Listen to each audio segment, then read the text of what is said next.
Shalom saudara-saudara yang dikasihi Tuhan, selamat pagi dan selamat bertemu kembali dalam program Firman Menyapa HKBP Petojo. Sebelum mendengarkan firman Tuhan, marilah terlebih dahulu kita berdoa. Ya Tuhan, di saat kami umat-Mu yang lemah ini mendengarkan firman-Mu, tolonglah kami dengan Roh Kudus-Mu, agar kelemahan kami tidak menjadi penghalang bagi kami untuk memahami, memelihara, mempercayai dan melakukan firman-Mu. Di dalam nama Tuhan Yesus Kristus kami berdoa. Amin. Firman Tuhan bagi kita pada hari ini diambil dari kitab Wahyu, pasal yang pertama ayat yang ke-8. Demikian dikatakan, Aku adalah Alfa dan Omega, firman Tuhan Allah, yang ada dan yang sudah ada dan yang akan datang, yang maha kuasa. Demikianlah firman Tuhan. Yang berbahagia adalah orang yang mendengarkan firman Tuhan serta memeliharanya. Amin. Jemaat yang dikasihi Tuhan, ini adalah salah satu kalimat yang sudah sangat familiar bagi kita. Kalimat di mana Allah mengatakan, Aku adalah Alfa dan Omega. Kita pun sering mengatakannya, bahwa Allah adalah Alfa dan Omega. Ini menjadi semacam pengakuan iman bagi kita.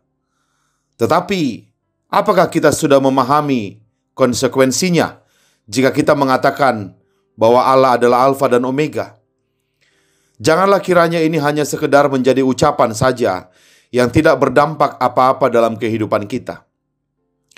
Maka melalui renungan hari ini, kita diajak untuk menghidupi makna Allah adalah Alfa dan Omega. Alfa dan Omega adalah huruf pertama dan huruf terakhir dalam abjad Yunani. Ibarat kalau dalam bahasa Indonesia, ini adalah huruf A dan huruf Z. Jadi ketika Allah menyebut dirinya Alfa dan Omega, ini berarti bahwa Allah bukan saja awal, melainkan juga akhir yang menentukan nasib akhir segala sesuatu. Jadi Allah adalah sang permulaan dari semua sejarah, dan Allah juga yang menutup sejarah ini kelak. Allah adalah yang memerintah sejarah. Allah lah yang berdaulat dalam sejarah kehidupan ini.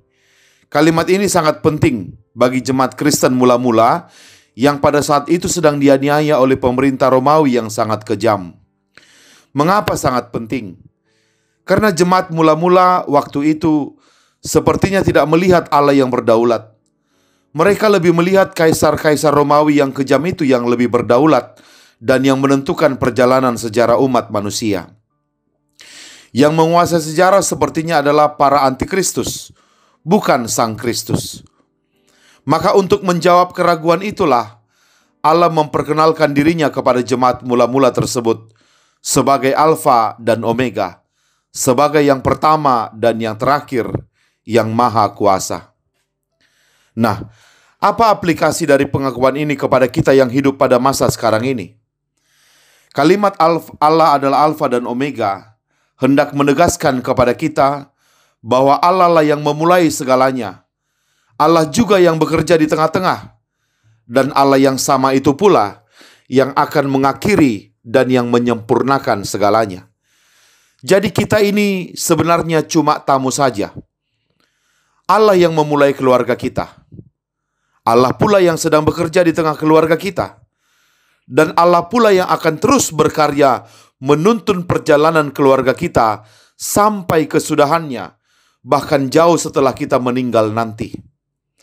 Jadi bahkan di tengah keluarga kita sendiri pun, kita ini cuma tamu.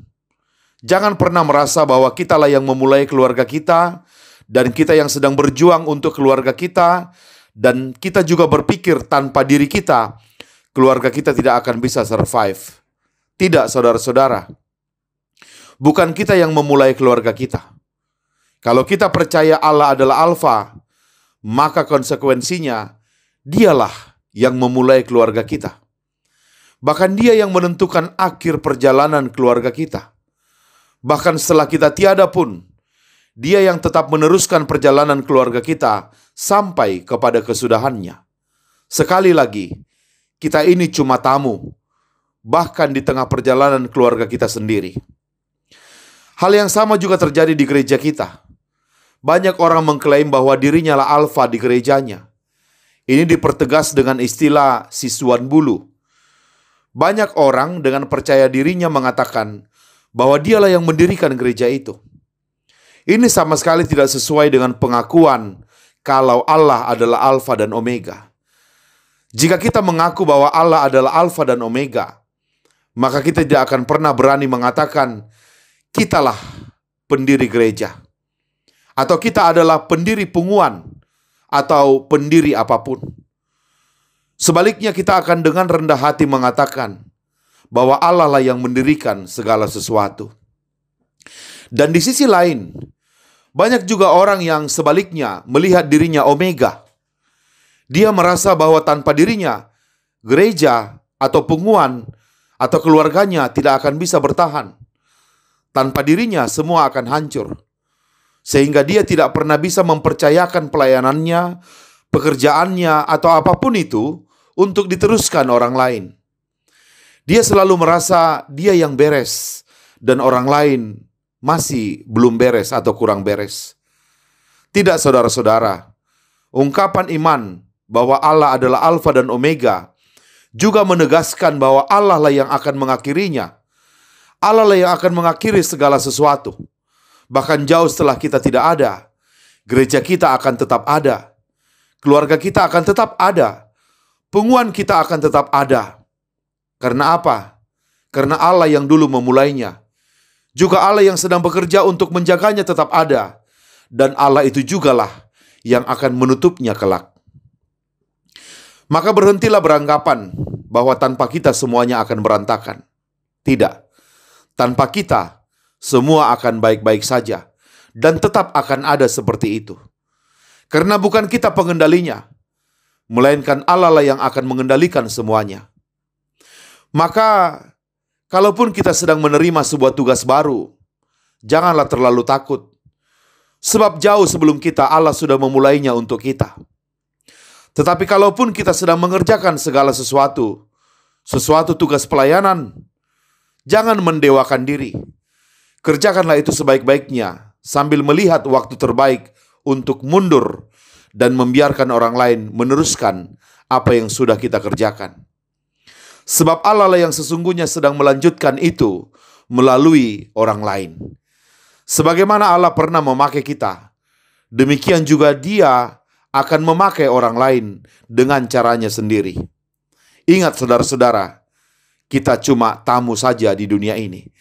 Kita cuma tamu di keluarga kita. Kita cuma tamu di gereja kita.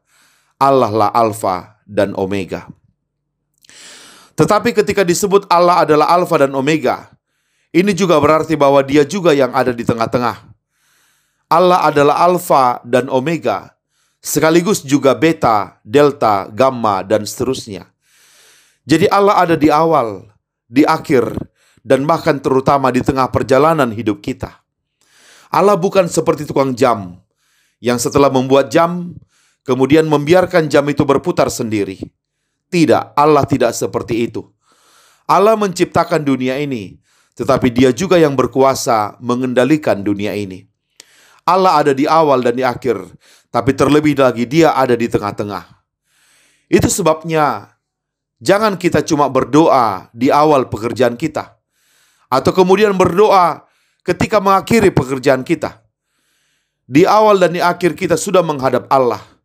Tetapi di saat melakukan pekerjaan itu, kita justru melupakan Allah dan tidak bergantung kepadanya. Tidak, ini sama sekali tidak benar.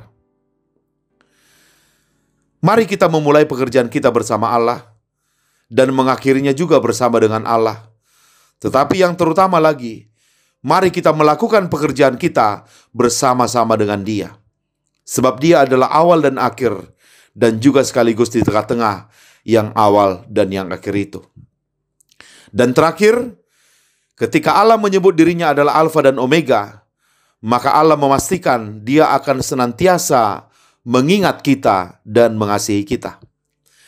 Ketika kita masih di dalam kandungan, Allah sudah mengenal dan mengasihi kita, jauh sebelum ibu kita sendiri pun mengenal kita. Dan nanti ketika kita sedang sekarat dan pikiran kita sudah rusak, bahkan diri kita tidak mampu lagi mengingat siapa kita, apalagi mengingat Tuhan, maka disitulah Allah memastikan bahwa Dia akan tetap mengenali kita dan mengingat kita. Itulah sebabnya penjahat di samping Yesus mengatakan, "Yesus, ingatlah aku di saat engkau memasuki kerajaan-Mu kelak." Maka itulah juga doa kita. Kita akan berdoa, "Ya Allah, Engkau adalah Alfa dan Omega. Maka ingatlah aku ketika aku sudah tidak sanggup mengingat diriku lagi, apalagi mengingat Tuhan. Di saat itu Tuhan, ingatlah aku. Ingatlah aku hamba-Mu, yang hidupku sudah Engkau mulai, dan yang akan berakhir di tangan-Mu pula." Kiranya Tuhan menguatkan kita untuk menghidupi bahwa Dia adalah Alfa dan Omega dalam kehidupan kita. Amin. Mari kita berdoa. Terima kasih ya Tuhan, melalui firman hari ini Engkau menyapa kami, bahwa Engkau adalah awal, pertengahan, dan akhir. Kami hanya tamu saja. Kami hanya peziarah saja, pengembara saja. Jauh sebelum kami Engkau sudah berkarya. Dan jauh setelah kami, Engkau akan tetap berkarya. Maka kalaupun kami ada saat ini, maka tolonglah kami juga menjalaninya bersama dengan Tuhan. Dan biarlah Tuhan, kapanpun Tuhan akan mengambil kehidupan kami akan siap. Karena semuanya akan tetap baik-baik saja, karena Tuhan yang akan mengendalikannya. Ajari kami untuk memulai bersama Tuhan, dan ajari kami untuk mundur pada waktunya, dan membiarkan Tuhan melanjutkan pekerjaan itu melalui orang lain. Dan terutama ya Tuhan, ketika kami sudah tidak bisa mengingat diri kami sendiri, apalagi kami tidak bisa lagi mengingat Tuhan, maka disitulah kami memohon, ingatlah kami Tuhan. Ingatlah kami di dalam kerajaan-Mu kelak. Jangan biarkan kami tanpa Tuhan. Terima kasih Bapa, bersama firman-Mu kami jalani hari ini. Di dalam nama Yesus Kristus kami berdoa. Amin. Selamat beraktivitas. Tuhan Yesus memberkati. Shalom.